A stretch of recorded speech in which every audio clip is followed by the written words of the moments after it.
Are you ready, Lynn? All set, okay. Call the meeting to order, pledge allegiance. Pledge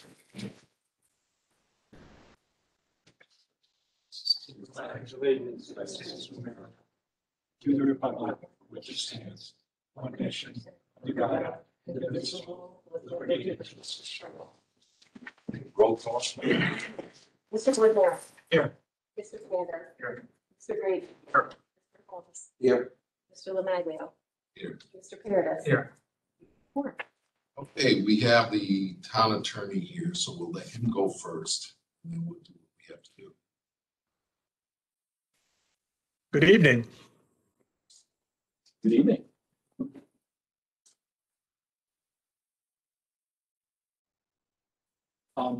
So I think you had questions. Yeah, we had questions about the visiting nurses. We were discussing the potential cut of the visiting nursing. So if you can enlighten us what your legal opinion is on what we can do, that would be great. Sure. So as you know, I came to the Board of Finance meeting in March of 2019 previously to address the issue of the Berlin VNA and specifically what the requirements of the charter are. And municipalities pursuant to Connecticut state law have a legal duty to provide what's referred to as public health nursing services. If you look around the state in terms of how those services are provided by municipalities, they're provided in a number of ways. Some are provided through health departments, like the town of Fairfield, for example, provides their public health nursing services through their own health department. Some are provided through either town-based VNAs or regional VNAs. Some are outsourced. So there's a variety of ways that municipalities comply with those statutory obligations. The town of Berlin, as we know, pursuant to 8-17 of its charter, established a VNA and identified the intent that the Berlin VNA provide the public nursing service. And what the charter does is it establishes the Berlin VNA. It requires that there be a 12-member board of directors that's appointed by the town council. It requires that the Berlin VNA provide public health nursing services, visiting nursing services, school health services, and other health services. It requires that the board have officers, no big deal. And it requires that the Berlin VNA have an administrator. But nothing in the charter requires the Berlin VNA to self-perform the public health nursing services. Nothing in the charter requires the Berlin VNA to have employees other than the administrator. So, the question then becomes, what are the other methods by which, other than charter revision, which would eliminate the Berlin VNA, how can we have a Berlin VNA comply with the charter and have it be a more effective, from a financial perspective, operation and a more effective performance of our statutory obligations? So what I had recommended, and there was a call that Jerry and Kevin and Arosh and the mayor had with me last November, was that we get the help of a professional, that we issue a request for proposals, and we get some alternatives for the Board of Finance and the town council to consider. My understanding is that the RFP was issued and there were no responses. So we need to, in my view, revisit how the RFP was posted. Was it posted on the Department of Administrative Services web portal? Was it on the street for a long enough period of time? Did we not get responses because people are tied up with the pandemic?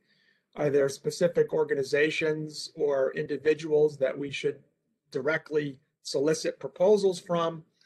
Because really the most important thing to keep in mind from a legal compliance issue, and again, I recognize that we have, multiple components to this, right? We have the Board of Finance's concerns about the inability to operate anywhere close to break even.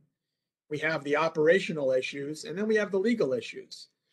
From a legal perspective, there's a duty under state and federal law that's owed to every patient. So as I'm sure you all can appreciate, any transition that's done, whether it's to a third-party provider or some other method of delivery, we have to ensure that the patients are taken care of, not only because these are Berlin residents and it's the right thing to do, but there's a variety of federal laws that create rights for the patients. And they are entitled to notice before there's any change of service.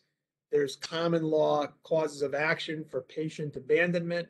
There's other federal and state statutory liability that we could take on if it's not done correctly.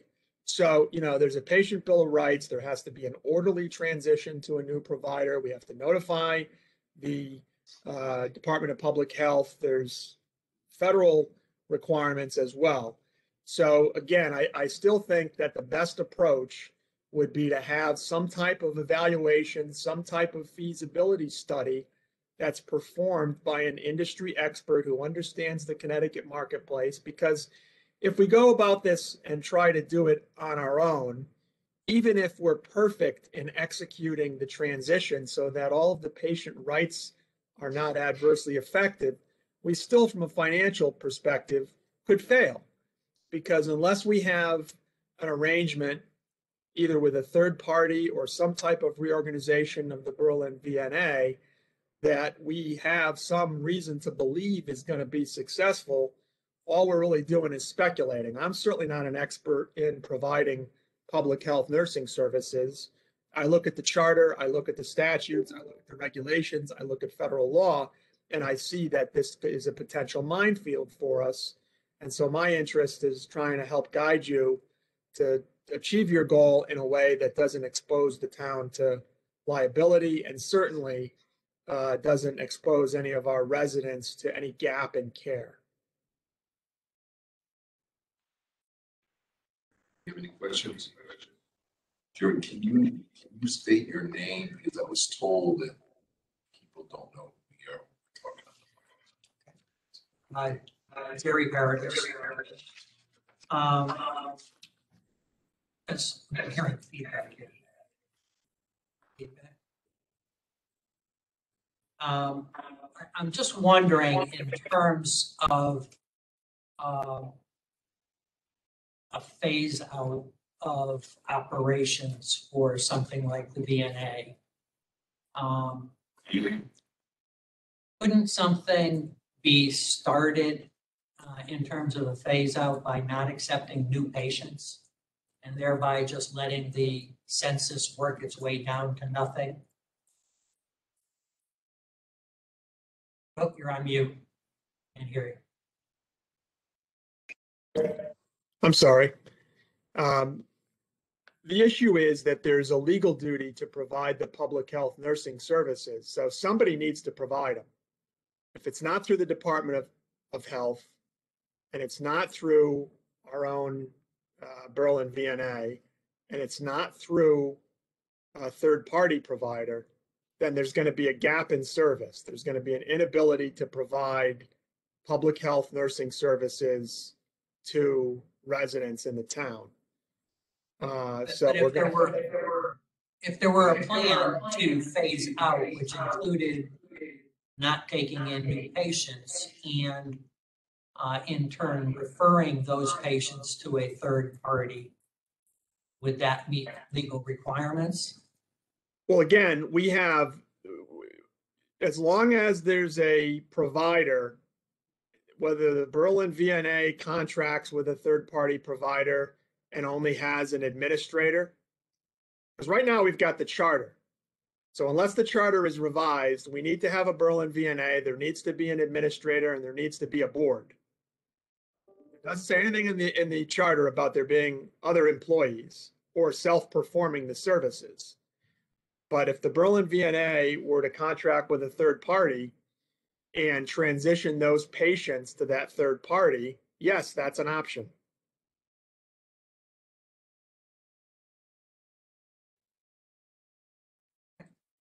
Thank you. That could work. Again, Jerry, when we talked in November, I know you worked on the RFP.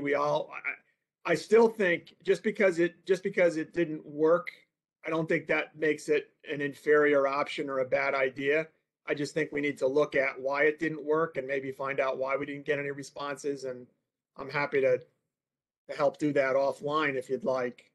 I still think, look, none of us are experts. I don't think anybody on the Board of Finance is an expert. I could be wrong, but in terms of understanding what the best option is, we could all identify options. We could all come up with ideas, but what's the best option for a financial savings for the town, as well as an operational and implementation of services? I just don't have any level of confidence that I can tell you what the best option is without somebody in the industry as a consultant saying, okay, because we can make a list. We can go and look at 168 other towns and we can tell you, I mean, I've done this. I've looked to see what are other towns doing and we can figure it out. Well, we can't really tell whether it's working for them or not. I mean, for example, if you look at VNA of Southern Connecticut is now part of Yale New Haven Hospital.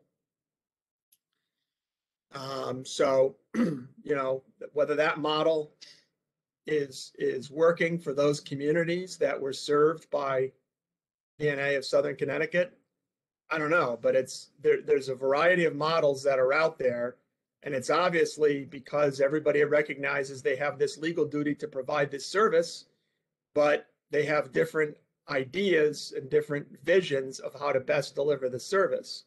You guys at the Board of Finance, you're concerned with the significant losses that the Berlin VNA continues to run, and you've expressed a desire to get the census up, and that hasn't happened. So it's certainly an appropriate topic for you to continue to examine, but I really think we need some help. I think we need a consultant that can come in and say, all right, here's what's happening in the industry. Here's what's happening in Connecticut.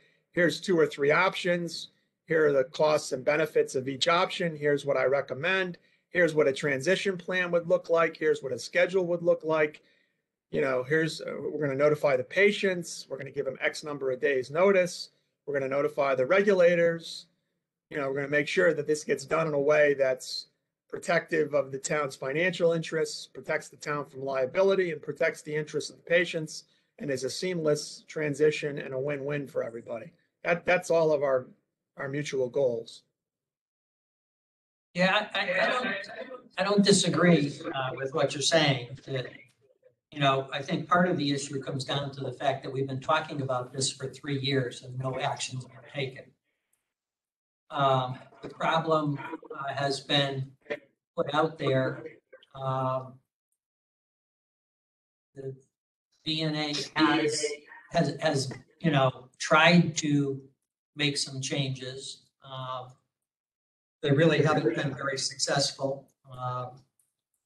It just seems to me that if we do nothing again, we're just kicking it down the road again. I think the reason we didn't, and here again, my own guess is,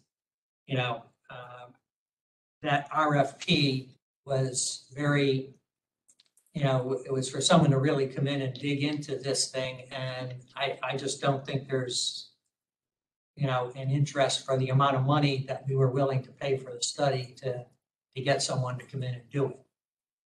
I think putting it out again is just going to get us into the same thing, but that's just my opinion. I have no way of knowing that.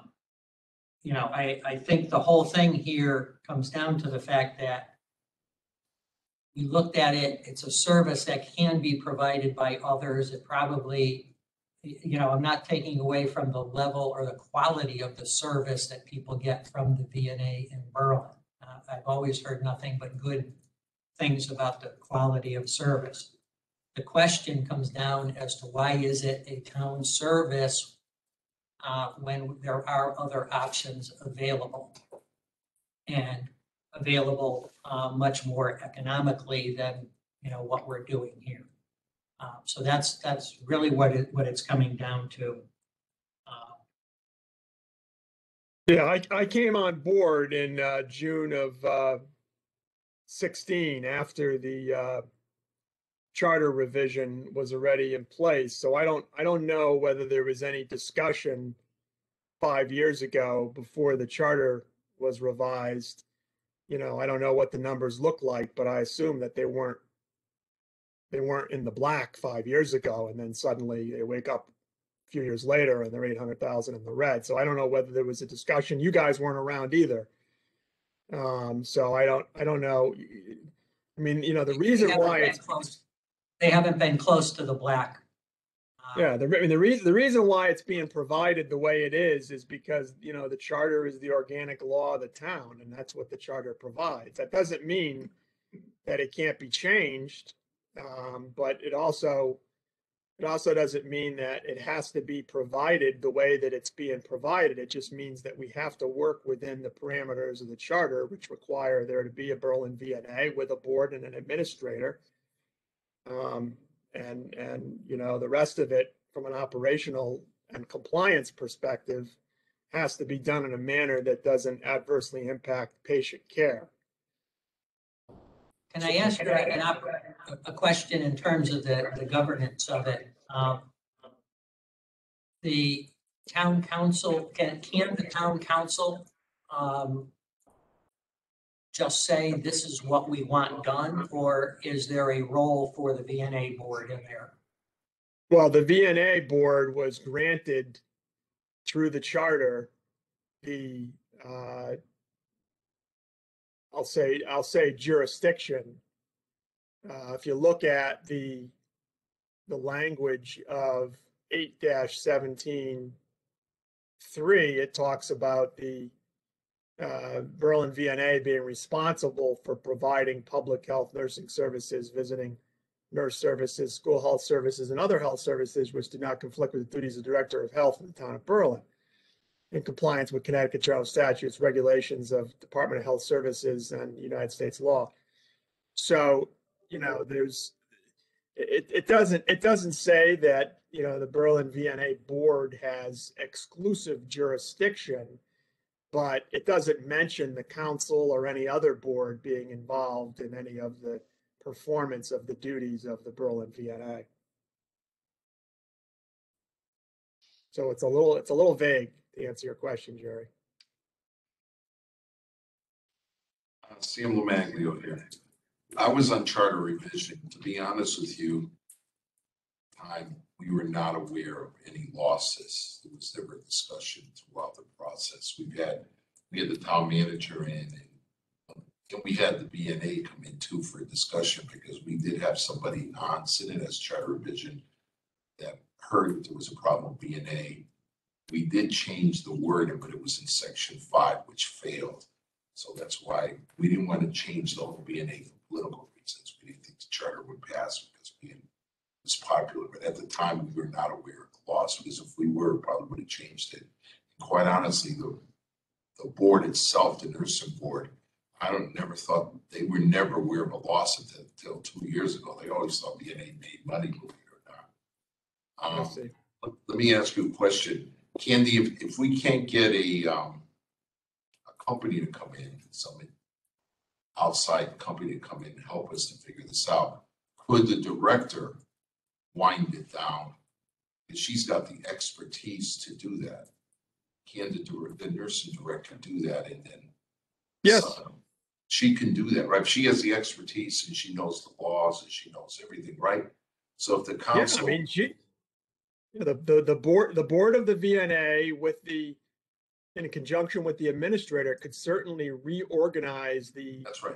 VNA, to change the manner in which services are provided to avoid those operational expenses, and try to get a third party on board that would basically, be self-sustaining. If so, the council could technically, through the town manager, instruct the director of the BNA to reorganize the whole department. Am I correct? Well, we certainly could try. I mean, again, there's the language of the charter, as you know, doesn't say anything about, in 8-17, the sections dealing with the VNA, doesn't say anything about the council having any oversight or jurisdiction or role. However, the the general provisions of the charter do provide that the town council is the legislative body of the town and shall act as such unless otherwise provided. So, my view of it is that the council can't direct or order any board or commission to do something, but they certainly can express an opinion. They can request a direction. They do it from time to time with different boards and commissions. Their input as the legislative body is important and should be given serious consideration. So, if that's direction is given to the administrator and it's done in a way that's cooperative, I see no reason why it can't be explored and discussed at a council meeting. But what, and nursing board, for example, they don't have enough members and they might not even have a quorum at times. So couldn't the council step in since the board itself doesn't, there's no interest in town to join that board? Well, they filled a vacancy last night. I know at the town council meeting, they filled a vacancy on the Berlin VNA. If it's a question of members not having interest or not meeting, I don't know whether that's accurate or not. So I don't want to speculate, but just hypothetically, if that's the issue, then the council has the ability to appoint new members. Anybody else too? I just want to verify, Tim Grady. I just want to verify that we would be able to transition the VNA into referral service and still be within the parameters of the charter. Well, again, when you say a referral service, I'm not sure what you mean by that. What I have in mind as Third-party referral service, which we would contract with an outside company that would, or multiple outside companies, and the VNA would more or less just oversee the disbursement of how the patients were moved about. Yeah, as long as it's the Berlin VNA that's contracting for the provision of those services so that they remain ultimately responsible, that is within the charter. I mean, there's nothing in the charter that says the Berlin VNA has to self-perform the services. It just says they're responsible for providing the services. What I wouldn't be on board with from a compliance perspective is the Berlin VNA abdicating their responsibility and just telling people you're on your own. No, I'm saying that would actually just be like administrative, pretty much just administrative department. Yes. That would oversee other companies dispersing the services. Yes, that would be fine. Again, the town has the obligation to provide the service. It's identified the Berlin VNA as the agency of the town that's responsible for providing the service. The Berlin VNA then contracts with one or more third-party providers, and the Berlin VNA doesn't surrender its authority. It's just contracting or subcontracting, if you will, to another provider. That's fine. That'll work under the charter. And they could subcontract the billing and everything else out to that company. Sure. Okay, good. That's what we were hoping for. We were hoping for a consultant to come in and say, all right, here's a few alternatives for you, and here's the vendors that you would want to approach to try to negotiate a contract with, and here's what a contract would look like, and here are the key terms and conditions and issues to be concerned about. That's, having that expertise would be a big benefit to us, because then, we're not leaving the Berlin VNA to figure it out on their own.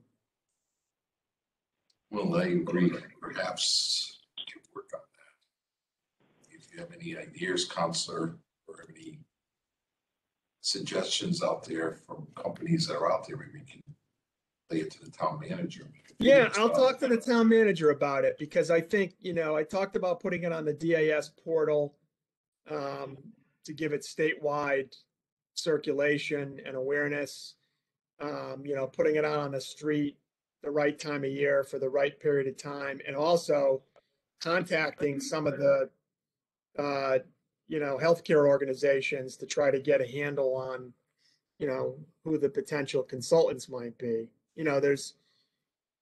There's got to be people out there, because there's so many different models. I mean, literally, if you go town by town, I look to see whether or not the Office of Legislative Research for the State General Assembly, OLR writes a lot of really helpful memos to the legislature about issues that are of importance to the General Assembly. And I looked to see whether there was any OLR publication talking about the provision of public health nursing services, and there was nothing.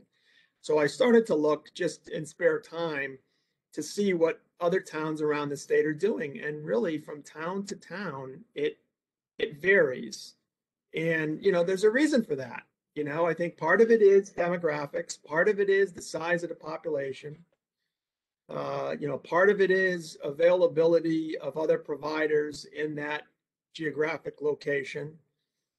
But, I know enough to know what I don't know. And what I don't know is what the best answer for you is in terms of the alternative. And that's why we thought, what if we could get somebody who actually does this for a living to come in and really give us, I mean, when we first talked about this in March of 2019, when I came to a Board of Finance meeting, we were talking about doing an operational review, kind of an, best practices operations audit. We're not talking about that anymore. That would be, here's how we try to fix things. Here's how we try to improve. It sounds like we're past that point. Now, instead of looking at how to improve operations, we're looking at other ways to provide the service that protect the patient rights, eliminate the deficit that the organization is operating at, and also comply with the law. So, I don't think it's all that complicated a scope of services. Sometimes you look at something and say, nobody wants to come in and do this for the amount of money that we're paying. But, there's different options in terms of consulting firms. They don't all have to be, we don't need Deloitte or PwC or some, major consulting firm to come and look at this. We just need somebody who's got the specialized expertise in this area and in this geography. So I think maybe we just need to work a little bit harder. And I'll talk to Arosh about it, and we'll kind of strategize about what the best way is to find out who would be a good fit and a suitable fit for us to help us with this endeavor. Anybody else? Jerry Parrott is here. Arosha, can you tell us what the process was for putting it out there the first time, the RFP? Where it went? You saw the RFP, right? You all contributed to that. Yeah. And then I believe we posted for 30 days, Kevin. That was the time frame. But where? We put on our website and the legal notice. Oh, Sure about the DAS. We put it there. I'd have to look and see. Oh. But it get not even an inquiry. So.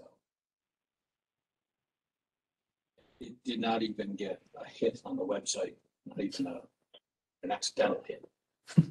Well, maybe we'll revise it and send it out statewide and see what happens in the process. Well, the other thing is when did it go out? Because I know we had the call in November. Arosh, do you by any chance remember when it went out? Went out mid-December through early to mid-January. Well, there you go. But I mean, that's kind of the timing. If we want to wait until May or June, then we'll wait until August or September to have an answer of whether it worked. It was done, we put it out on the street. I mean, if we wanted to wait, we could wait, but it doesn't sound like anybody wants to wait, so we're kind of dealing with the time, the calendar we have. We were trying to do it before the budget season, basically. Didn't work out. No, I'm not criticizing it. I'm just saying that's a really tough time to put anything out to bid. Yep. We avoid putting construction projects out to bid during that time frame because, especially during the pandemic, people are working from home or they're shutting down or whatever for the holiday, and this is a professional service, and I also think maybe we need to beat the bushes a little bit and make some calls and find out who would be an appropriate, suitable consultant for this scope. I'm not saying it's easy, but I still think it's the right answer, just because it didn't work the first time. I mean, I've done RFPs for all kinds of municipal clients for all types of services, everything from ice rink feasibility studies to forensic accounting endeavors. And, you know, sometimes we don't get enough bids or we get no bids and we put it out a second time and we get 2 or 3 hits and we end up with a match. So, you know where my mind is on it. I still recommend the original approach of the RFP. May I ask a question? Yeah, go ahead. Kevin Delaney, Finance Director. Jeff, when you look at the other communities and their models, the model that Berlin has today generates fee-for-service revenue, and has a staff as well as per diems and a whole model around billing, accounting, everything in there. With the other models, is it fair to assume all that revenue would go away and there would be no direct cost of care for the patients? In other words, we would serve as a conduit? Or should the Board of Finance be thinking, well, there still will be a cost element beyond just the administrator's salary and benefits? That's a great question, and that's why you need the consultant. I mean, because I looked at some of the towns, like, you know, Fairfield, for example, it's in their budget. So the revenue's there and the expenses are there. Other towns that have outsourced it, they don't have the expenses and they don't have the revenue. It's just neutral. And I bring that up because I think as you consider what, if anything, you choose to do with the VNA for the upcoming budget, given what Region Council has recommended, if you want to go down that path, it's a consideration, because there will still be elements of costs embedded in the budget or embedded in providing the service, whether they're budgeted or not, in order to meet the requirements, if I'm understanding Jeff correctly. Yes. You know, Sam Lemaglia, my personal opinion, I've stated this, I prefer to get a consultant firm to come in here. Because I don't know if I support eliminating it totally, because the Berlin residents really love Berlin visiting nursing. I mean, it's a fact. I know people may disagree with me, but it's a fact. I mean, I got an earful from a bunch of senior citizens, a bunch of people that have hired these nurses, and they've done a wonderful job, and unfortunately losing money from the road. So I like to get a consultancy if we can't sub it out, which I don't know if it's going to be popular in the town of Berlin, but at least how we can reorganize it, how we could maybe not lose as much money, but still provide an in-house service. Because I still don't understand how it got out of hand. I mean, I really like to know how this got way out of hand, and no councils in the past controlled this, and they just gave BNA money without even asking why we're losing money. I don't understand how this got so far out of hand where we're losing $900,000 a year. So, I mean, I would definitely want to push to get a consultant firm or somebody here that knows what they're talking about, and give us a broad idea how either we could downsize it, make it just for Berlin residents only, on the level of services we're going to offer to the residents, because that's what the residents are concerned. They're not concerned about, I talked to a number of people, they're not concerned about the loss of the money, believe it or not. They're just not. They just feel that that's some of the services they deserve because they pay taxes. And so I think we've got to really work hard to get a consultant firm in here. That's just my personal opinion. I agree. Anybody else? Yeah, Sal Bordner, I kind of agree to get somebody, an expert to help us, but I think we got to look at the alternatives, not, various alternatives, whether it's referral service or whether we keep it within house or whatever. Let's look at, the consultant's going to have to give us, maybe 2 or 3 alternatives for us to look at. And that's why we need a consultant. We need a professional, because none of us are really. The other question is, did we talk to any towns that have done a transition at all with respect to, this type of things, I'm not aware of talking, Kevin Delaney, I'm not aware of talking to any towns who've done a transition. We have talked several times with the Orange VNA to understand, because they are effective. That was what precipitated reaching out to other towns because the Orange VNA participates, it's a 13-town radius. Because at the end of the day, there is to a certain element, if you're a small agency, you're not actually in the hospital and have connections to the hospital necessarily some of the others who do this work. And so the breadth of community, the geographic footprint aids in finding those, especially by word of mouth. And they're much more financially palatable. I think you would find their financial much more palatable.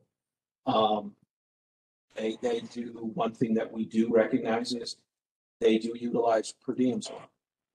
Per diems give you two immediate financial benefits. One, they don't come with the typically more expensive benefits, predominantly health insurance, but pension as well. And two, they're variable.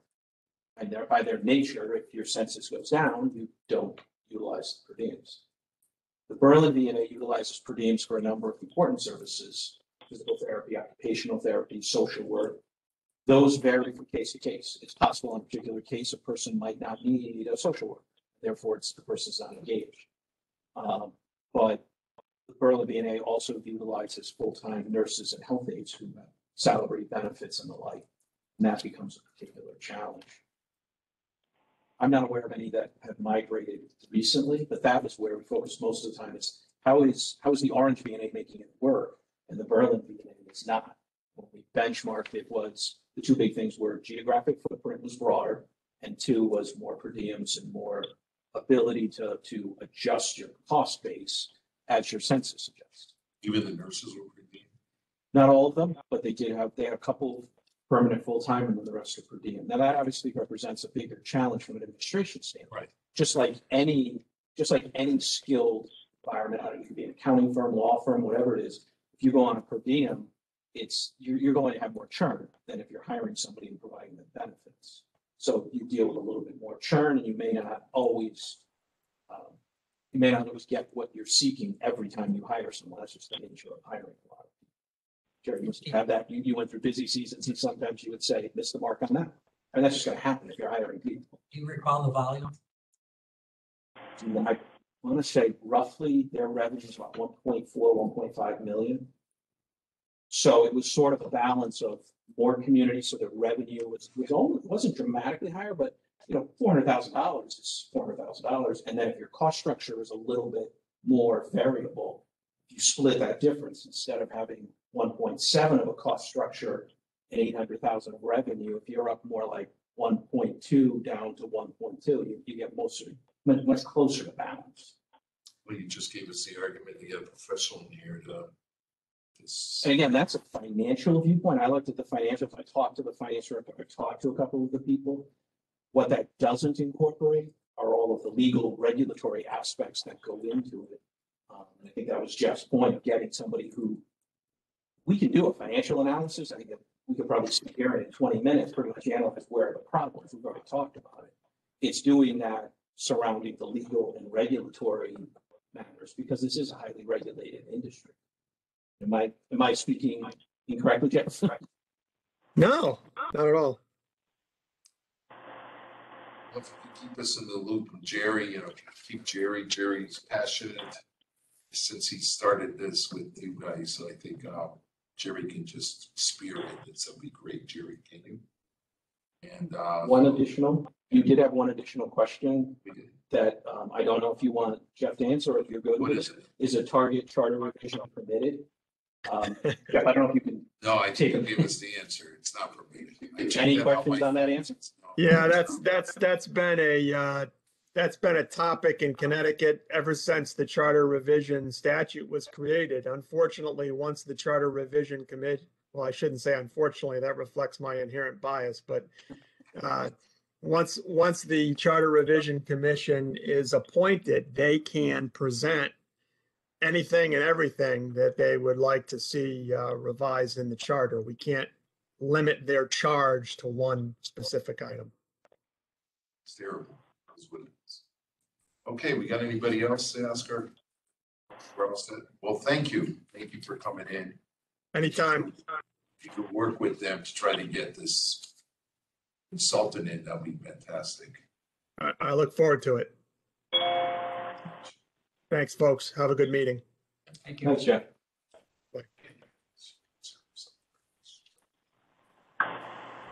See, we discussed that. Oh my God, now we're gonna be working on the budget. It's like fantastic. The topic of the night. Topic of the night. Okay, so we're gonna start with the Board of Education. Sally, you brought your proposal out. Oh, Want to elaborate a little bit on it, or just, Let me be clear. I mean, go ahead. mine was basically, a menu to say, here's where I see some potentials. Saying that was the bottom line, okay? So I wanted to share where I thought there was potential opportunity. That's fair, Junior.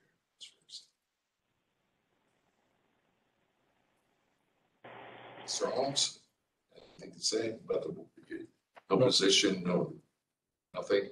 I'll leave it to the experts. Okay. About our new member, anything? I'm okay. Okay, that's fantastic. Mr. Grady? Let's see where you guys go with this. Oh my God, this is like unbelievable today. We're not done yet. Oh my God. Not by a long shot. Okay, you never know. We might have a local corporation here.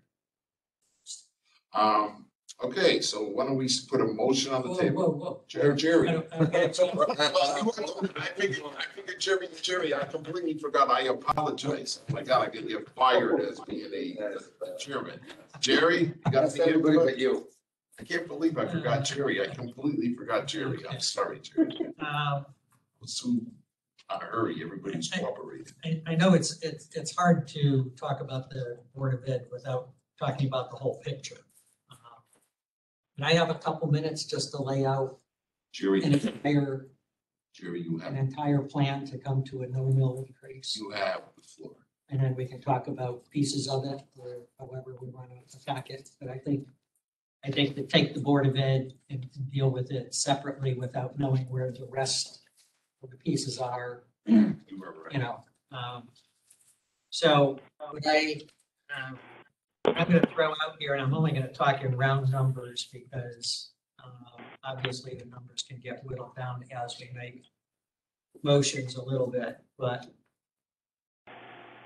the target, I think we had all agreed at the last meeting that we should try and target a 0 mill increase again. Some of the things in here are not going to be exciting to everyone, but I'm just going to throw this out as a starting point, and we can go from there. The first part of this plan to get to about $3.8 million of either expenses or revenue savings or revenue increases starts with taking the $1.2 million of the high school construction project. There's about 1.9 in there now. They're talking about 600,000, I believe, for additional work. So roundabout, let's just say for the sake of argument, right now, 1.2 million as a transfer from the high school fund. Once the board has accepted the project, then we have a solid number on the ductwork. Second item is to take out 1.2, the actual number is 1,203,000 from capital, with the hope and expectation that we will be able to come back and do some of that, if not all of that, with either some of the federal funds that we're getting, or as we did last year with surplus funds. We're having a decent year right now. We don't know necessarily whether we're going to do that, but I think even with our commitment, if we make a commitment to doing that, then we can even dip into fund balance to take care of that. Kevin had previously identified $426,194 of insurance savings.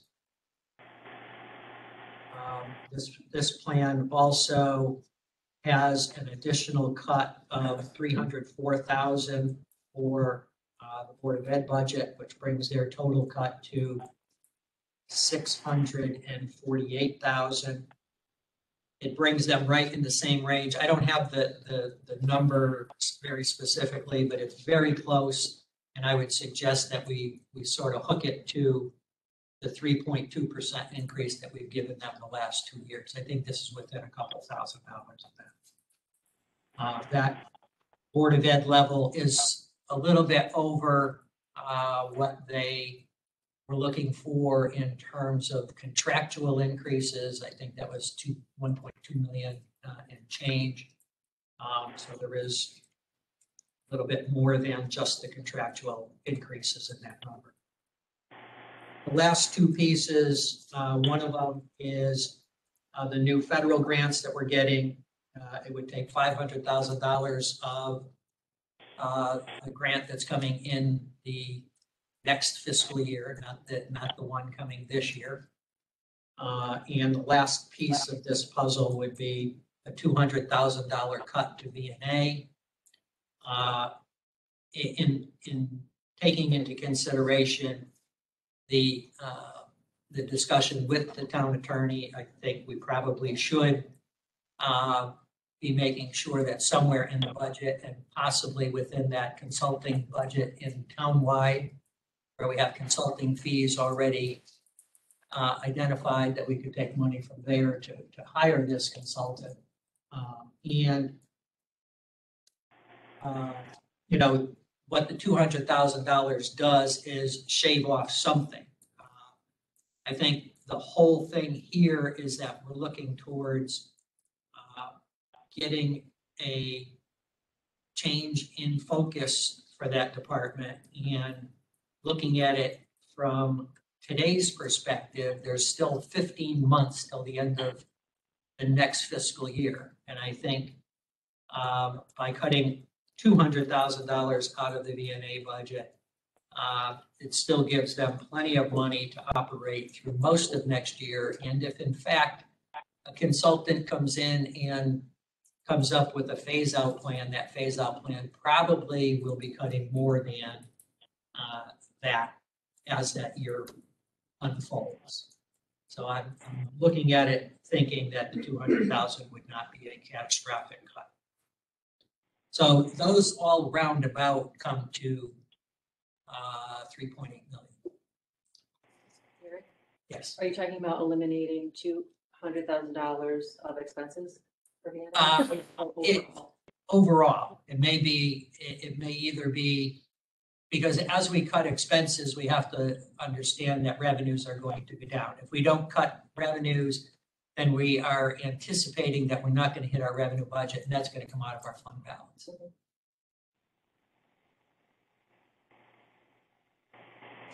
this up for discussion. First, I want to say I commend Jerry. I think a 0 mil increase is the way to go since we're in a pandemic and people are. I would say it's sort of like giving the businesses of this town tax abatement like we've given other businesses. And we give the residents of this town another year of a tax abatement, since we're giving out tax abatements this year. We can also give them to the residents and the local businesses. So I want to say thank you, Jerry, for working out those numbers to get us to a 0. And I think we've treated the Board of Education on a fair basis and providing a quality education, and we don't want to hurt them and consider what the students and the teachers have been going through during this pandemic. I don't think this is the time to do any substantial cuts to the Board of Education. We've got to understand that from last year when school closed in March, the next day the teachers and the students were thrown onto doing remote learning. None of them had the experience, and were college professors, and the students were college students. They all had to learn. They dealt with it. There was a lot of anxiety. And I've got to give the Berlin teachers a lot of credit that they pulled through, and they've done an excellent job. So I think this is not the time to really play games with the Board of Education budget. So that's just my opinion. And again, thank you, Jerry. So let's open it up for discussion. Who wants to start? Sal Bordenall. Go ahead, Sal. Jerry, when you said the 3.8, that's inclusive of the health insurance benefits that are reduced, right? So, because they're really at 3.4 now, right? Yes. After the health insurance. So we're really looking for 3.4 exclusive of the health insurance adjustment. We're at 1.42, which is really equates to $3.365 million of cuts. If 1 mil is worth 2.37 million. I just wanted clarification. And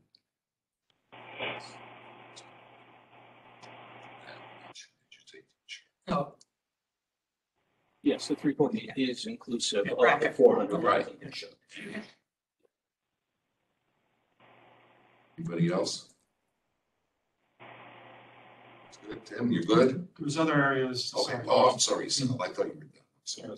You guys, I know you, Rose, you mentioned last night that there's a new electrical rate established going forward. Does that affect any of the budgets that we have today No, or being proposed? No.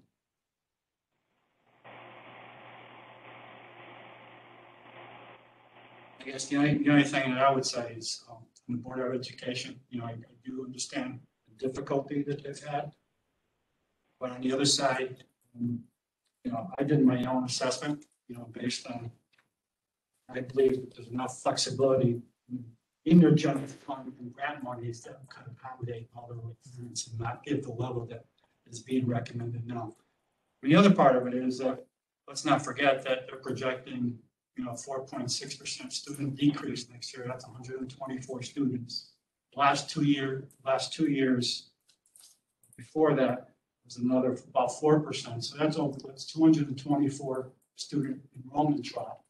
And they expect to decline in enrollment for the next 5 years. So I'm not saying, there's got to be some some adjustment associated with that eventually. But Okay, that's all I'm just. no, but they are, see, this is where we don't seem to understand. Because I had a lengthy conversation with the president of board. They are adjusting, they're not filling, if a teacher retires, they're not filling that spot. Yeah, they might be hiring some teachers, but those are special ed teachers that they have to do it during because of these state mandates. So when we're looking at it and we see, maybe they should be more specific, I don't know. But if we're looking at their added teachers, it's really special education. Gotta be honest about it. And we don't want to increase, if we want a quality education and still keep our taxes as low as possible, which this is what we've done. It's an advantage for the community. People are dying and moving. They're literally houses on the market in Berlin. They're not staying more than 7 days right now. They're going above 30, 40,000 asking price. I know I'm in the real estate business. And one of the reasons why people come here is because they say we're providing a great education. Our taxes are pretty stable. And they like the way the community is going. So if we start playing with the educational system, maybe those houses aren't going to go 30, 40,000 above asking prices right now. And people are not rushing out to move out of Berlin. I think the last time I looked a couple of days ago, there was only 7 houses for sale in Berlin. There are more buyers and sellers in Berlin right at this current moment. There's a lack of inventory because people don't want to move out of Berlin. They love this town. So I don't think we should, we should be fair about it. And I understand where you're coming from, Jerry, and Sal, the population is increasing, but we also got to take into account that we're building apartment buildings in town now. So population, that 5-year projection might go the other way around because people that rent apartment buildings tend to have 1 or 2 kids and they're going to go in the system. It's a fact because I see it in the rental business. If a developer is going to come here and say that only young people are going to rent apartments, and that developer is not telling us the truth because I'm in the rental business. And I'm telling you that when people come and rent, they usually either have a child or they're going to bring 1.5 or 2 kids in the system. So I anticipate the system to increase in the next 5 years with all our apartment building companies. I understand. I think it's okay to have a difference of opinion. Yeah, of course. I'm not saying to take away from the quality of education that's being provided. I just have a difference of opinion in what I feel is a fair, reasonable budget. That's all. And I respect you for that, Jimmy. Do we have Kevin? I think I'm somewhere in the middle on this. Kevin, you have to put that chart up, is it?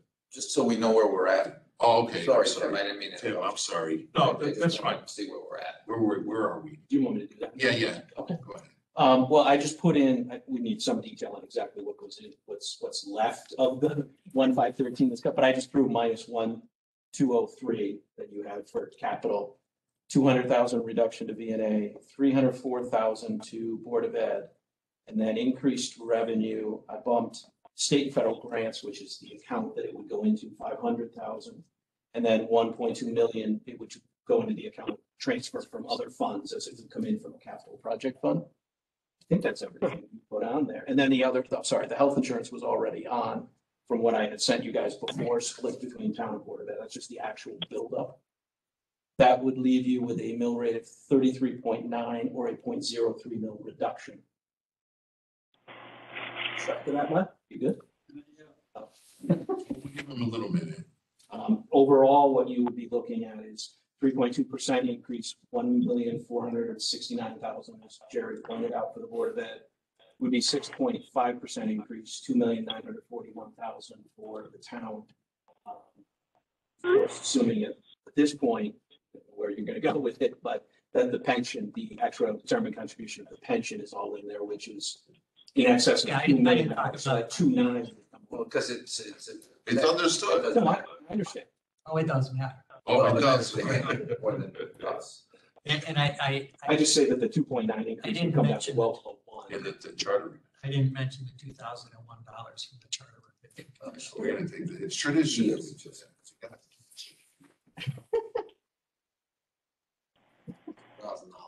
$2,001.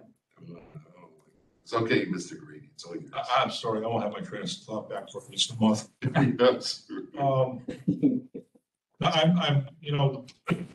I think Sal hit on something, the same thing I'm seeing is that there's a declining population in the school every year. And it's not small numbers. It's not 2 or 3 kids. It's not 5 or 6 or 10 kids. It's pretty big numbers. I'm not too far off from Jerry. I think there's just a lack of information that we get from the Board of Education. And I guess I'm being told that's just the way it is. I have to accept it. So they like to do their graphs. So when I look at the different graphs and I run the numbers out, I think everything Jerry did was good. I lean a little more towards taking a little more from the Board of Education. I'm at 2.8%. And not cutting so much out of the VNA only because we do have to have, what I learned from the meeting last night is that we do have to have a minimum, because of the way our VNA is set up right now, we do have to have minimum staffing. And we can't just whack that in one shot. I'd like to see a little less come out of the VNA and a little more on the Board of Education side.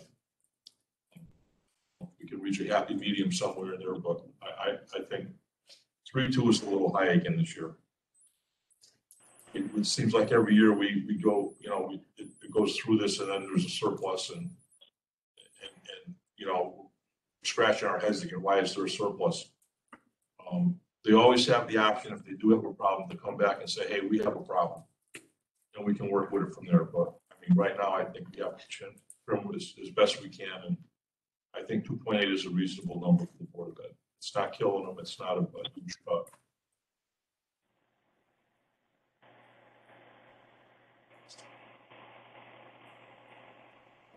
Okay, go ahead, sir. Biggest attraction for this town is the education system. It's Hartford, Burlington.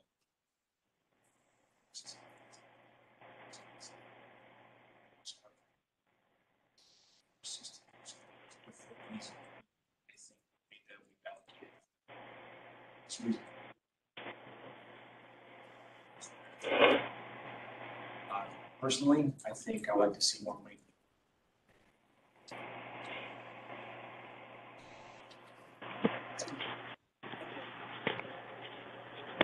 Mr. Holmes, you got anything to say because you sat down? I It's think supposed to you be have red something kit. to say.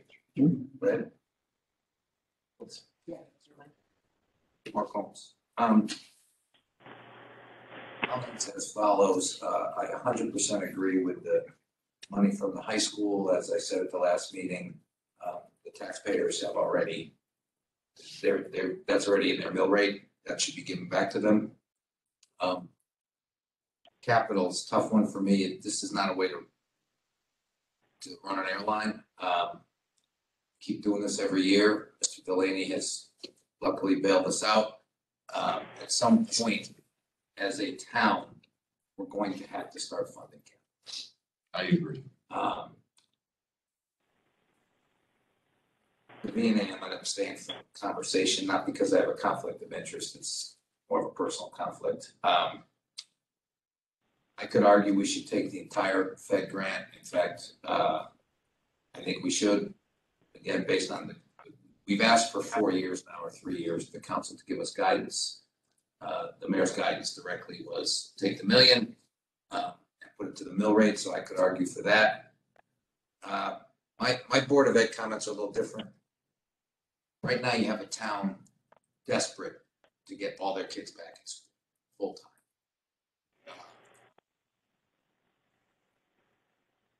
I don't know all the specifics, but I know there is a lot of new stuff required because of COVID, mental health stuff, paras, social workers. I just think it's probably not the time to give them a cut further than the 300 Jerry has suggested here. I'll make a separate motion when we're done on one other expense line item.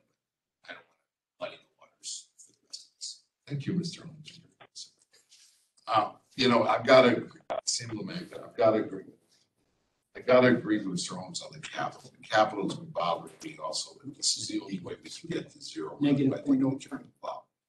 And in order to have a town budget, and I'm talking about what we did years ago, we've always put the capital in the budget years ago. And, when I was on the Board of Finance years ago, we funded capital, we funded payment through the budget, but things have changed. And former Board of Finance member years ago, I can't believe how things have changed so drastically that we don't fund pavement anymore, we don't fund capital anymore. And that goes way back from the original, probably from day one, from the first council. A lot of councils like to bond the capital. We decided this for 2 years, we're not going to bond capital, we're going to take it out, and hopefully Delaney bails us out. But someday Delaney won't be able to bail us out. So we've got to have an economic plan. And I'm not saying we're not on the right course with things that are going on in town now. We are on the right course with some of the development that's going on. But we've got to make sure the economic development changes some of their style and come up with different types of solutions.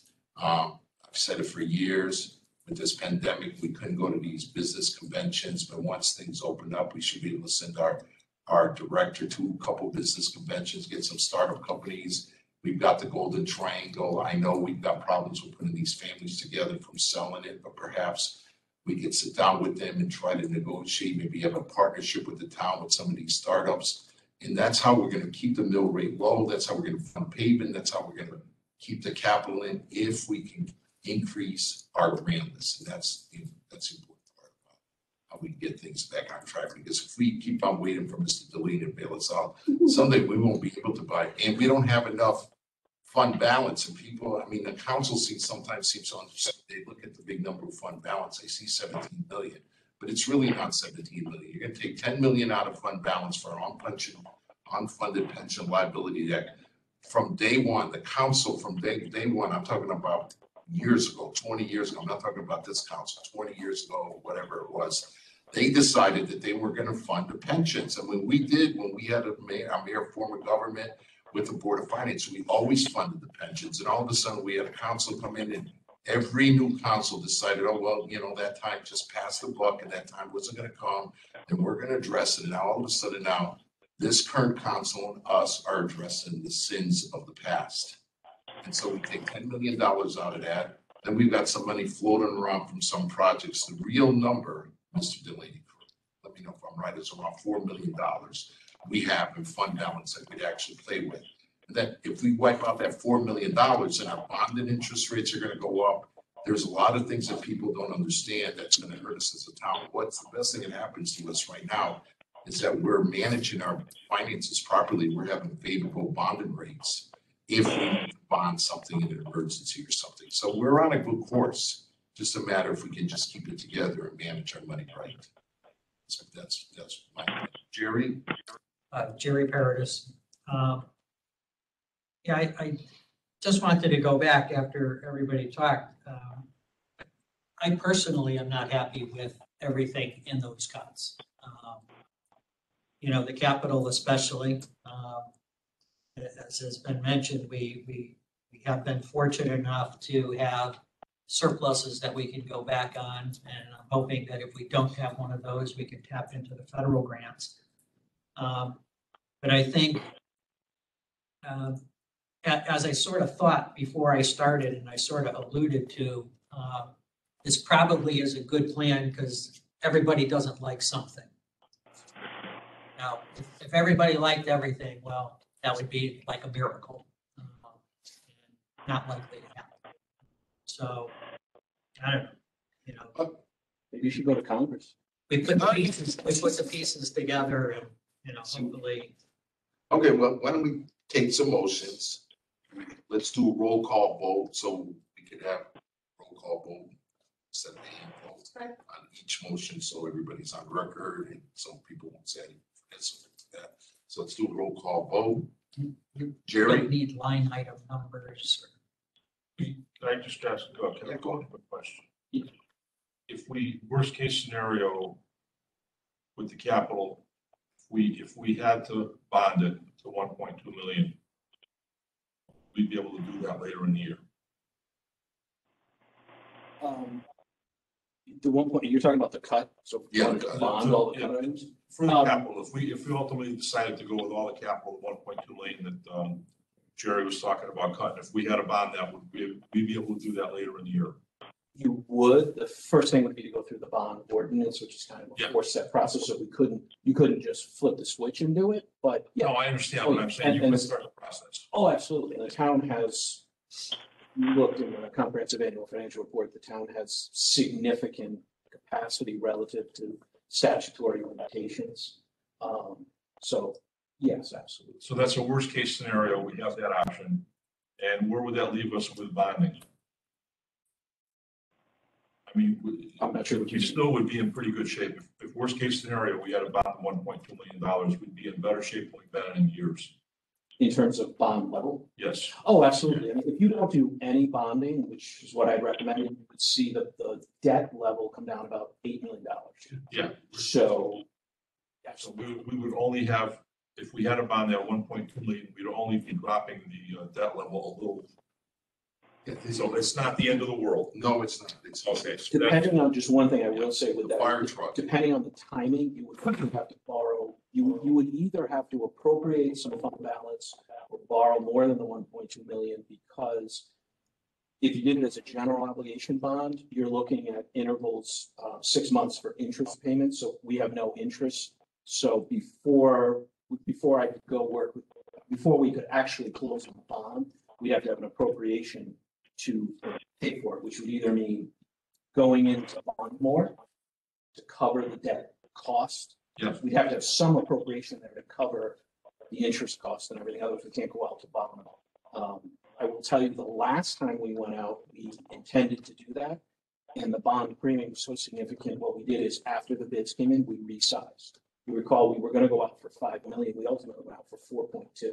We actually took all that premium and said, we're going to put that into the projects and save the town 10 years worth of principal payments and interest on that principal. So we would probably have to bond, go in intending to bond more with the goal of bonding that or even potentially less. Berlin is in a favorable position. The last bond issue, and interest rates have risen, so I wouldn't say count on this, but to end up at a sub 1% 10-year general obligation bond, to use the words of our bond counsel and our financial advisor, I can't recall seeing that. And that's a very low, it's a common note rate to be very low, because notes typically are much lower, but to have a 10-year general obligation bond below 1% is it's extraordinary. So Berlin is in favor. Mr. Dilling, that's your job. Mark Holmes, Kevin, can I add one thing? Sure. Kevin, no, my only caution with that is sticking our heads in the sand about these HVAC issues at the grammar schools, and that is still lurking out there. And we don't know an exact cost. Maybe it's 4 million, 5. I don't know, but we're gonna have to bond for that. You're gonna have to bond. Yeah, That number's likely to be much higher. we're gonna have, we know, that's gotta be done. There's no question. The other thing, don't forget about the, and I promise you, very shortly, the police commission will make sure you haven't forgotten about the locker rooms downstairs. No. Because I know it's on their agenda for the next meeting. Didn't we appropriate money for that? For the locker rooms? No. No. No, they put in interview rooms, some air conditioning, so the locker rooms are sauna. We're adding air conditioning to the middle of the building. It's actually the middle part of the police station, just the detective unit, where they gather at the beginning and end of each shift. And I believe it's the sergeant's room. Doesn't have air conditioning. That's pleasant. Now, we'll deal with the lockers. I mean, I've seen lockers. They need lockers, so we'll deal with the problem comes. We'll figure it out. But to answer your question directly, Tim, no, I mean, the town has terrific capacity and we could certainly do that if we needed to. Okay, Jerry, you want to start your questions? Yeah, I have one more question. Jerry Curtis. Kevin, under Department 0507 townwide professional services, there's an $80,000 budget. Can we take an action to make sure that some of that money is used for the VNA study?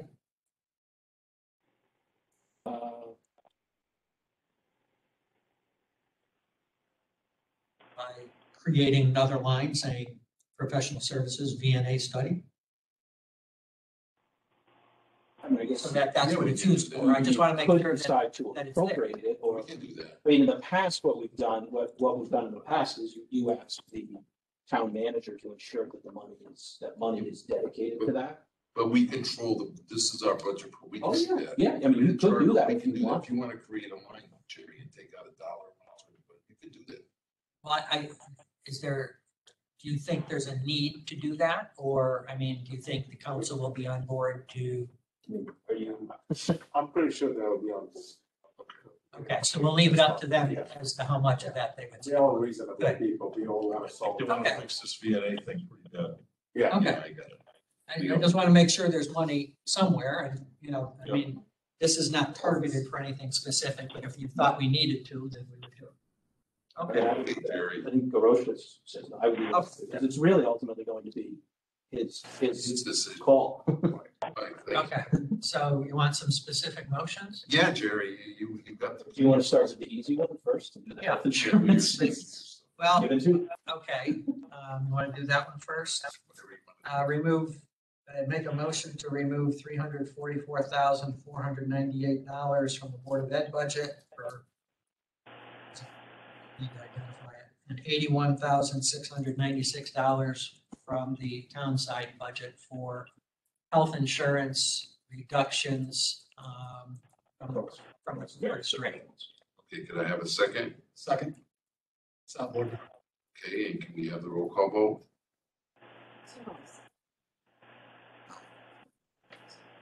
Aye. Mr. Paradis? Aye. Mr. Lamaglio? Aye. Mr. Boardman? Aye. Mr. Grady? Okay, next one. I make a motion to, this is the pension one, to remove pension expense of $2,210,640 from the expense line and also from the revenue budget on the amounts from fund balance.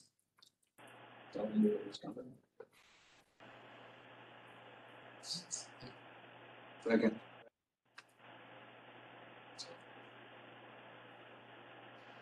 Discussion. Oh, discussion, I'm sorry, I apologize. I thought. this was Well, I mean, I guess the Go ahead. question is, Salvo, now, the question is, considering over the zero mill rate increase, what's the purpose of taking this down? I mean, if we're trying to work as partners with the town, why are we taking it out? It's hard. We've been But doing it for if it's, I'm just asking the question. I just said we've been doing it for 3 years. It's like. I would, if you didn't, I'm going to come back to you when I come here. He's going to use it to reduce it below zero. Well, we don't know We that. don't know that. We don't know that. We assume, but we don't know. I don't call that a partnership, but that's okay. That's what you guys want to do. That's what, We'll that's work what- accordingly. okay, go ahead. Mr. Holmes? Are you voting for removal of the pension? Sorry. Aye. Mr. Peters? Aye. Mr. Lomaglia? Mr. Bordenaro? Mr. Grady? Okay,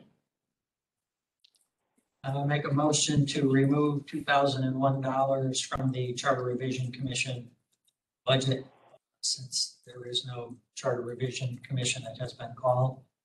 One is called, we'll appropriate the money. Second, Second. discussion, Mr. Holmes? Aye. Mr. Hernandez? Aye. Mr. Paradis? Aye. Mr. Lomaglia? Mr. Bordenaro? Aye. Mr. Grady? aye, Make a motion to remove $1,203,000 from the town side capital budget. This That's year. a few different, that's all the capital. 500. 310 was the board vet. Oh, I see what you're. So you're taking, okay. take it in all.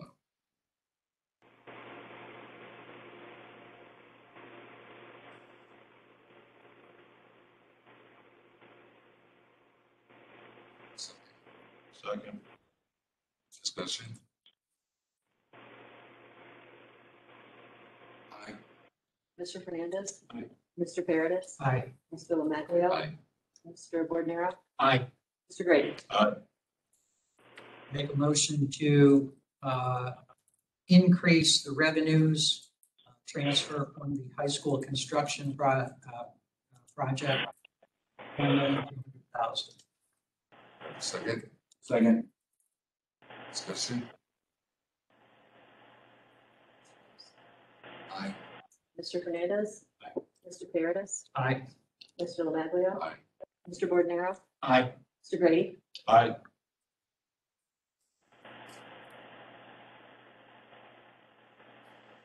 Make a motion to appropriate to the revenue side of the budget $500,000 in the federal grants line. and second, Second. discussion, Aye. Mr. Hernandez? Aye. Mr. Paradis? Aye. Mr. Lomaglia? aye, Mr. Bordenaro? Aye. Mr. Grady? aye,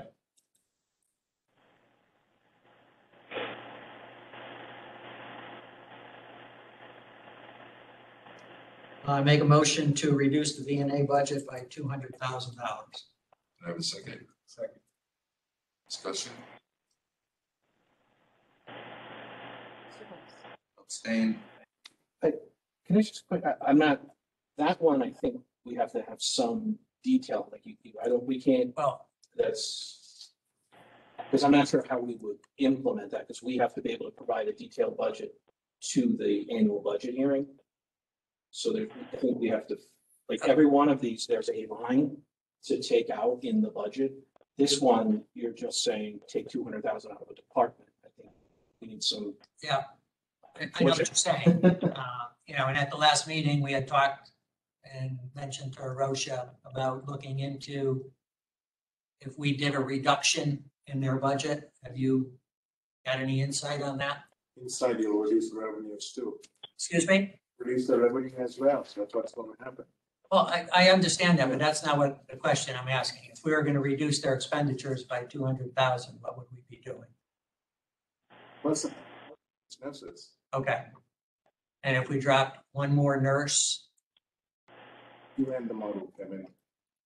We get to a point where we could cut 800 and here I'm going to make a suggestion too, because I understand what you're saying. To go to the budget hearing, we have to have a detailed line item. But now we also have time for you to go back and the charge from us that their budget would be reduced by 200,000 to work out the details as to where the best places would be for that to come out of. prefer it not to come out of personnel, so it is a big budget. gotta find some That they place. would have to be personal, of some type, because we've cut everything. In-sourced items, This is the problem we run into. If we cut personnel, we're not gonna be able to fulfill our obligations under the state statute. And even worse, as we started looking at I'm that. not sure how that's true. But Well, they have 70 patients now. If we cut staffing, if they don't have enough staff to service the 70 patients, we got a problem. who says they don't have enough? And what do they have for We staff? don't know. Well, that's why I'm saying, that's what I said before. We don't know where we're at. Well, let's see, what do we have? How many nurses we have right now?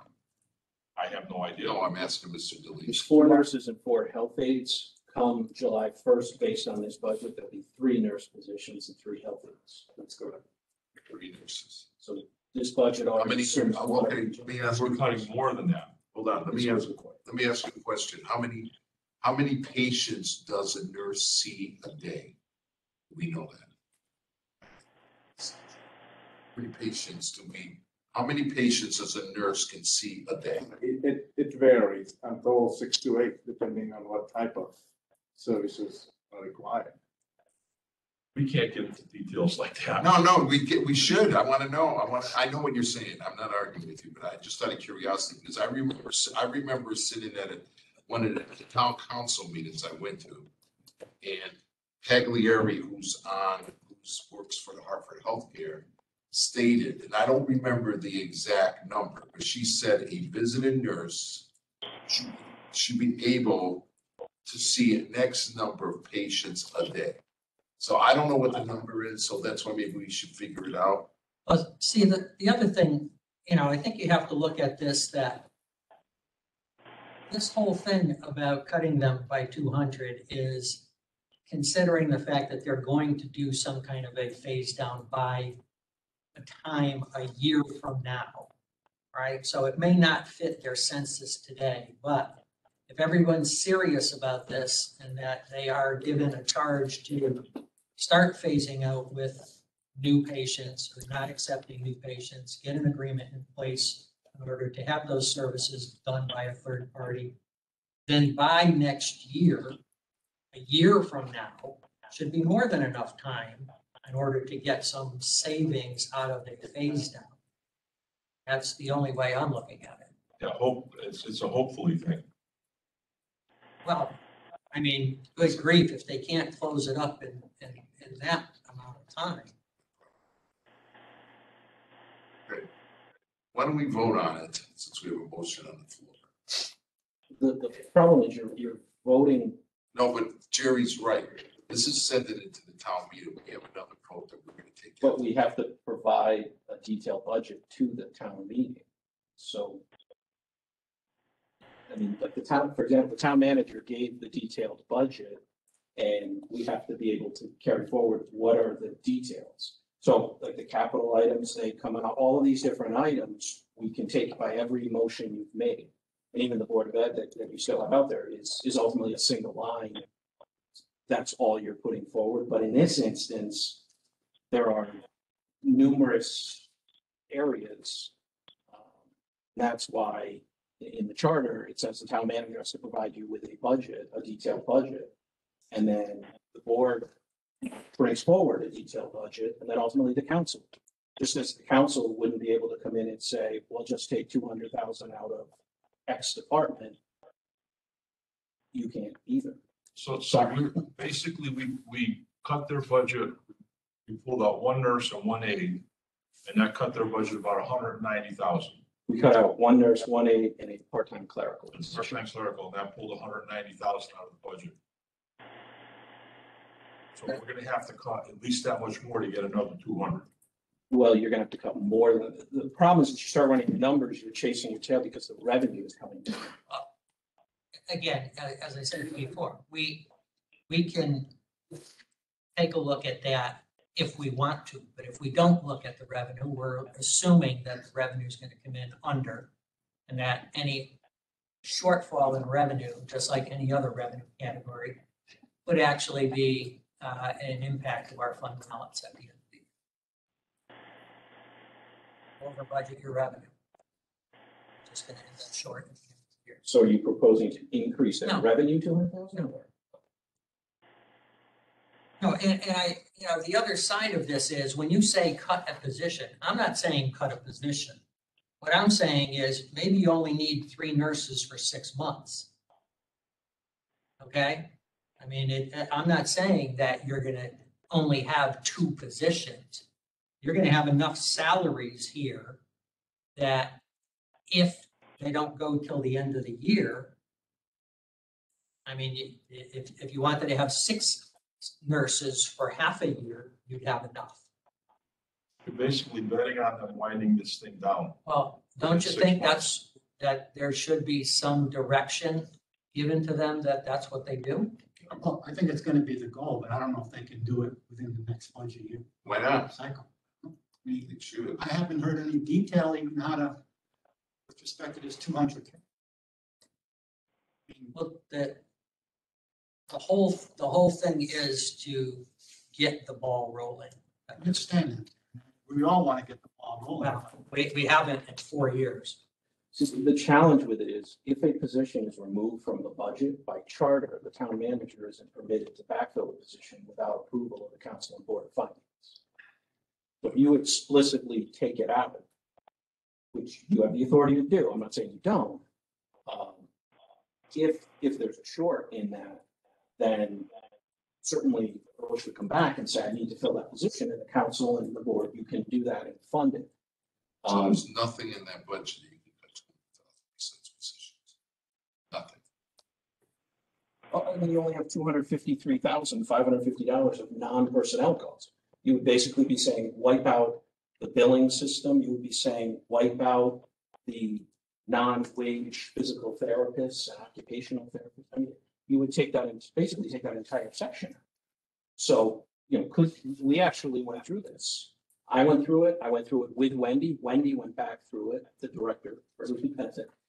I mean, to say take 200,000 out of a $250,000 section, that's not just a line, that's the whole professional technical section.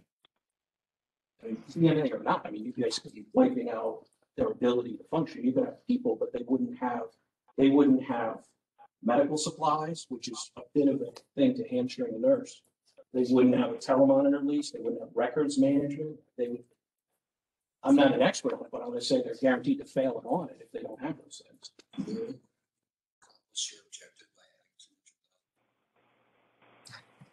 adding Really, that'd be the easiest thing, Jerry. But that you can do, but Let's just add the 200,000. I know, but Jerry, this gets. Someone really else will have to complicated. make that. This gets really complicated here. We don't want to give the town manager a heart attack because we took out that stuff out of the firemen's. Accomplishes the same objective, Jerry. That's on the budget. I'll rescind my motion. I think we just gotta take a little more on the Board of Education, like I said, and a little less on the VNA. I mean, let's be real, guys, talking about a $50 million budget, and we're trying to cut 200,000 out of a $1.7 million budget. That's not feasible.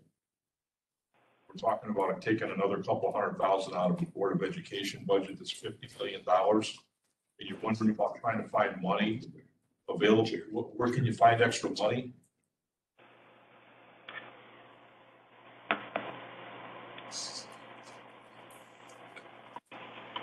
So you can't randomly pick a number and say we're going to make their make-believe income higher.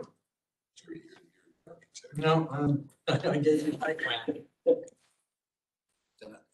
I'll make a motion. Go ahead, make the motion. To add, I believe I'm saying this right, Kevin, 200,000. Federal, Well, you rescinded your motion. VNA, right? Yeah. no, Oh, to the federal grant line, so they move it from 500 to 700. yes. Davis?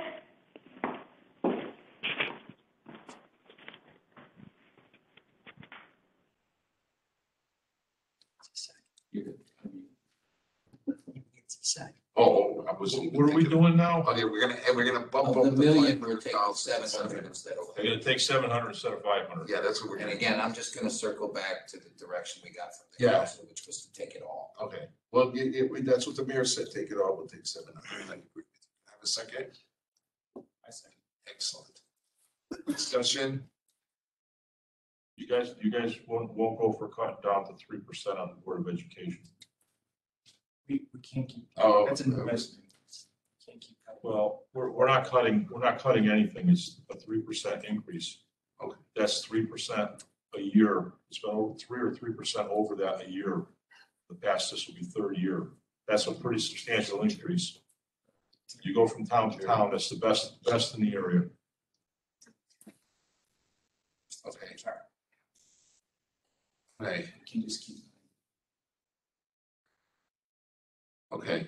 So you have a motion on We the have a floor motion, and a second. and we have a second to pump up to 500,000 to 700,000, okay? So, let's take the vote. Mr. Holmes? Aye. Mr. Candace? Mr. Paradis? No, Mr. Lemagna? Aye. Mr. Bordenaro? Aye. Mr. Grady? Aye. Okay, Jerry, you can continue. that's it.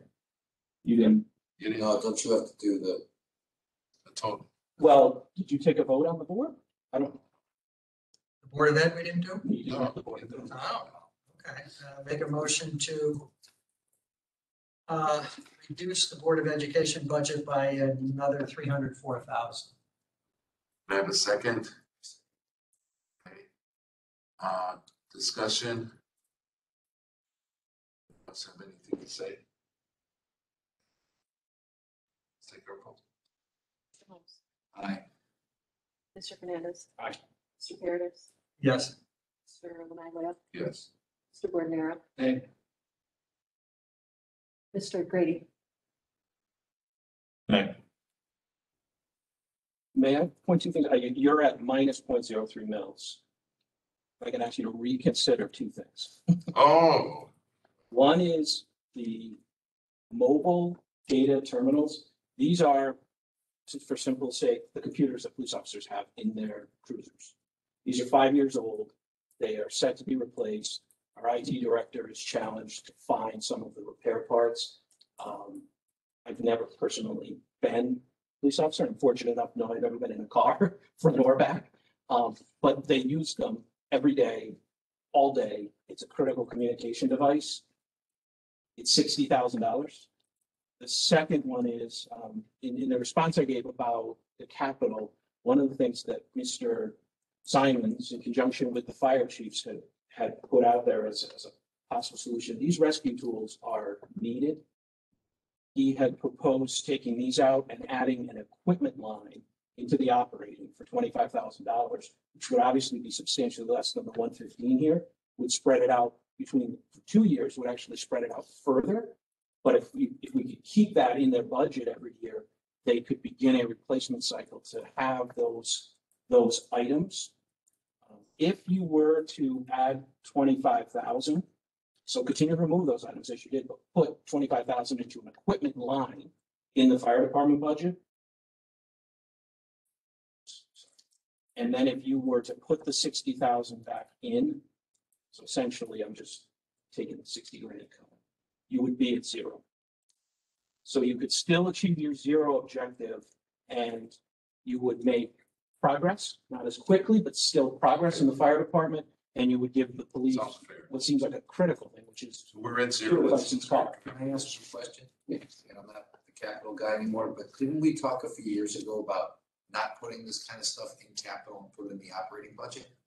MDTs are different. I simplified it and said computer in the car. The MDTs are more than, they are truly a communication device inside the vehicle. They're not, it's not like you took this laptop and put it inside.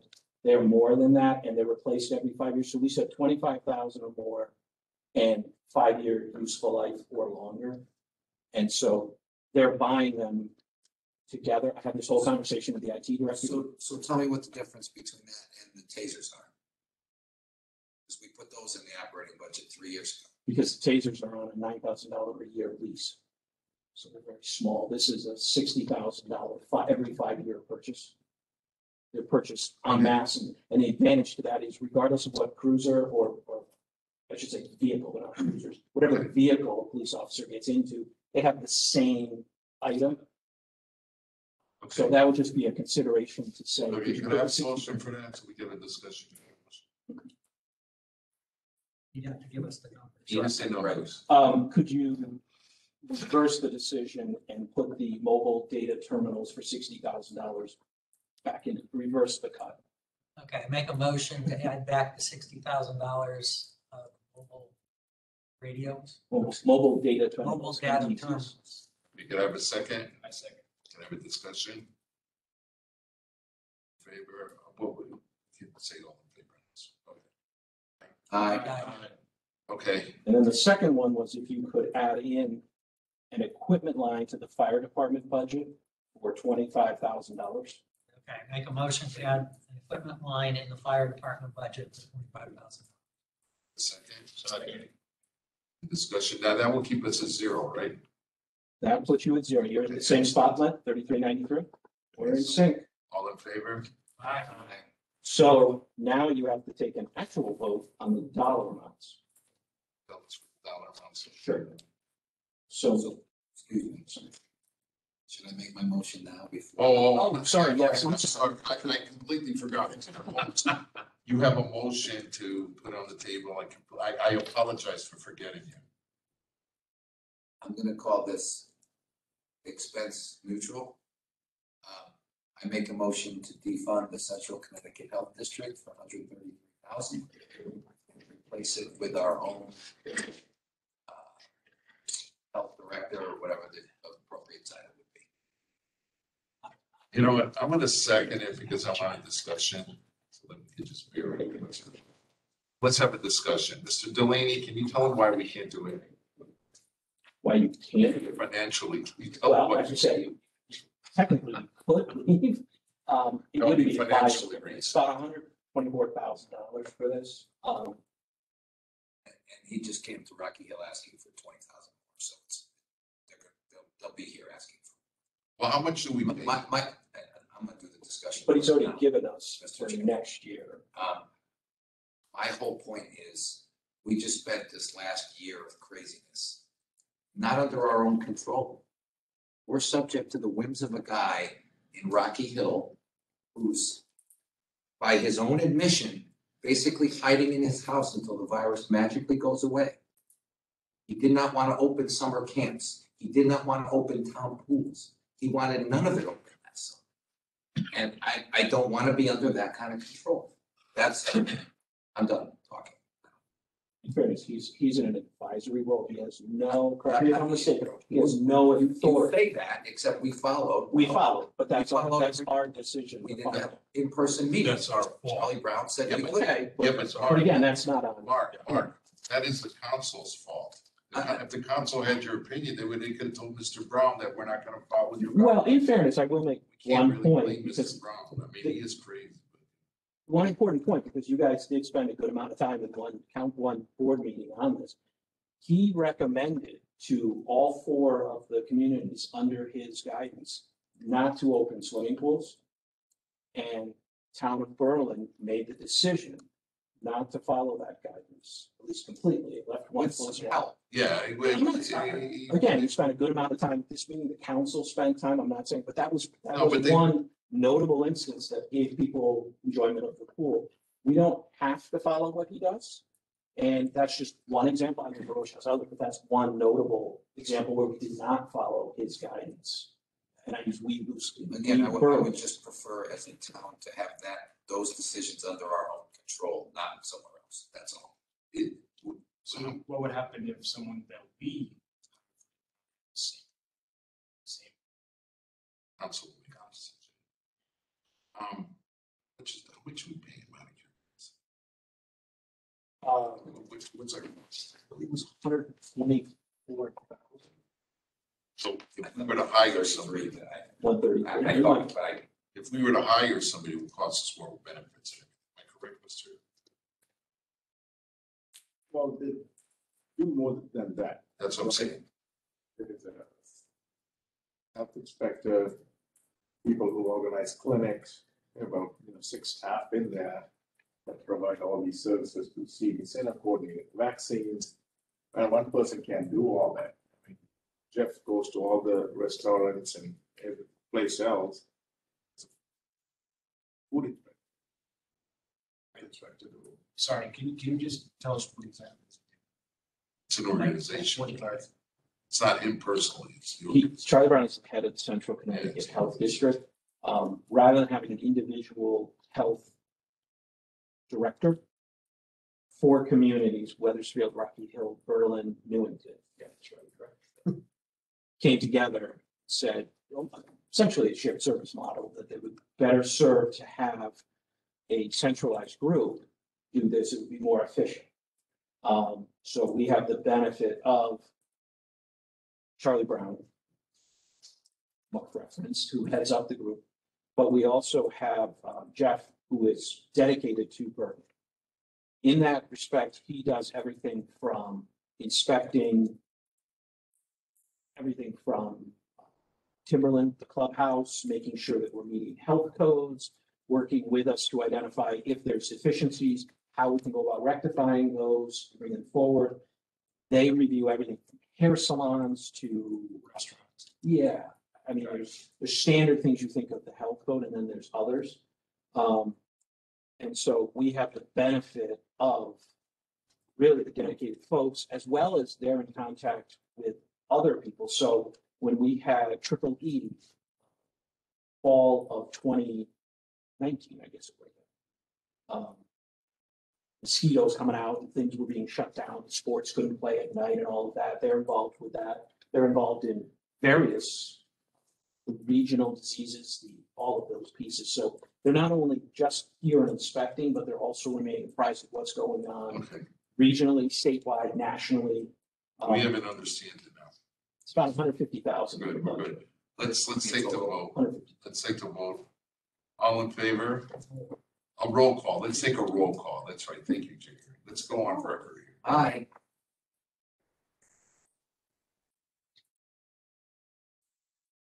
Mr. Paradis. No. Mr. Bordenaro. Mr. Grady.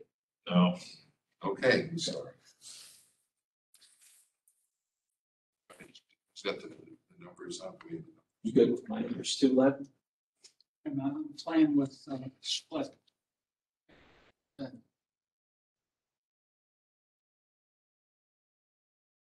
Just one second. Very good split. Let me see.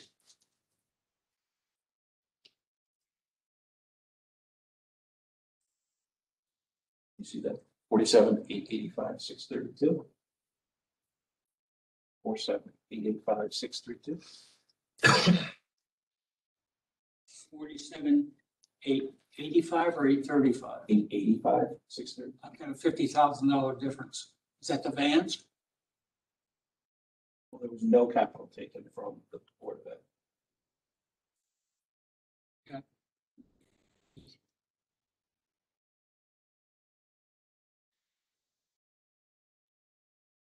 You didn't get the 25,000 going twice, it's positive.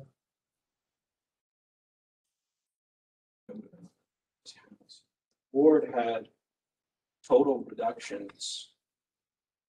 Board had between the health insurance Right. and the second top was 648, 498. That's literally the only reduction from their budget. None of the capital was touched, nothing else. That's correct, right, Jerry? That's what you intended. What have you got for your initial starting point, your Board of Ed budget? 48, 534, 130.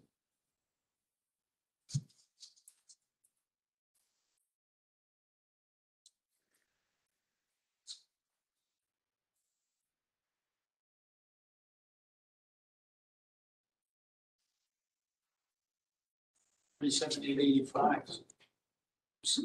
47,885? Yeah. That's right. 47,885, 632. You have 835 or 880? 885. Oh, that's right. 47,880. Okay. We're good. Okay. So the Board of Ed number would be $47,885,632. And the general government number would be $46,073,415.